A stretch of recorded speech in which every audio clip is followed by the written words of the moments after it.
সমুদ্রের প্রায় 25 মিটার নিচে লুকিয়ে আছে এমন এক বিশাল পাথরের কাঠামো, যেটাকে দেখে মনে হয় কেউ যেন সমুদ্রের তলায় একটা শহর বানিয়ে রেখে গিয়েছে। কিন্তু প্রশ্ন হলো, এটা কি সত্যি কোনো হারিয়ে যাওয়া সভ্যতার শহর, নাকি পুরোটাই প্রকৃতির তৈরি?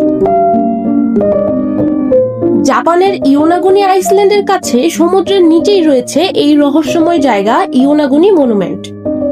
1986 সালে একজন ডাইভার সমুদ্রের নিচে হ্যামারহেড শার্ক খুঁজতে গিয়ে এই অদ্ভুত কাঠামোটি দেখতে পান। তারপর থেকেই শুরু হয় এই রহস্য নিয়ে নানা আলোচনা ও সমালোচনা। কারণ পানির নিচে থাকা এই বিশাল পাথরের ফরমেশন দেখতে সাধারণ কোনো পাথরের মতো নয়। এখানে দেখা যায় সিঁড়ির মতো কিছু অংশ, বিশাল সমতল প্ল্যাটফর্ম, সোজা প্রান্ত আর অদ্ভুত কিছু কোণ। সবগুলো মিলিয়ে প্রথম দেখায় মনে হয় এগুলো কি কোনো প্রাচীন সভ্যতার তৈরি স্থাপনা। আর যদি সত্যি তাই হয়, তাহলে এত বড় একটা কাঠামো সমুদ্রের এত গভীরে কিভাবে এলো? কিছু গবেষক মনে করেন ইয়োনাগুনি মনুমেন্ট পুরোপুরি প্রাকৃতিক নয়। তাদের ধারণা, প্রাচীন কোনো মানুষ হয়তো এই পাথরের কাঠামোকে কেটে বা পরিবর্তন করে ব্যবহার করেছিল। এমনকি গবেষক মাসাকি কিমুরাও এখানে মানুষের তৈরি কিছু বৈশিষ্ট্য থাকার পক্ষে যুক্তি দিয়েছেন। কিন্তু এখানেই রহস্যটা আরো ইন্টারেস্টিং হয়ে যায়, কারণ সব বিজ্ঞানী এই ধারণার সঙ্গে একমত নন।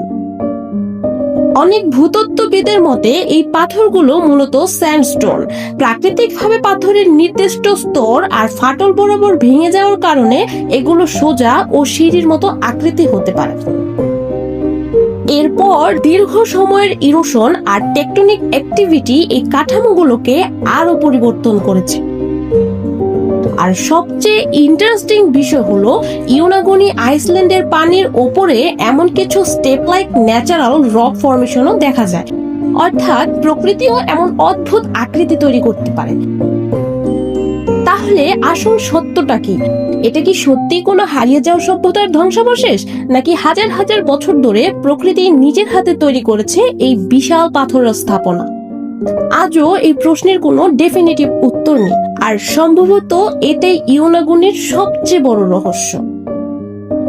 হয়তো সমুদ্রের নিচে কোনো হারানো শহর নেই, কিন্তু ইয়োনাগুনি আমাদের মনে করিয়ে দেয় পৃথিবীর এমন অনেক রহস্য এখনো আছে, যেগুলোর উত্তর আমরা আজও খুঁজে চলেছি।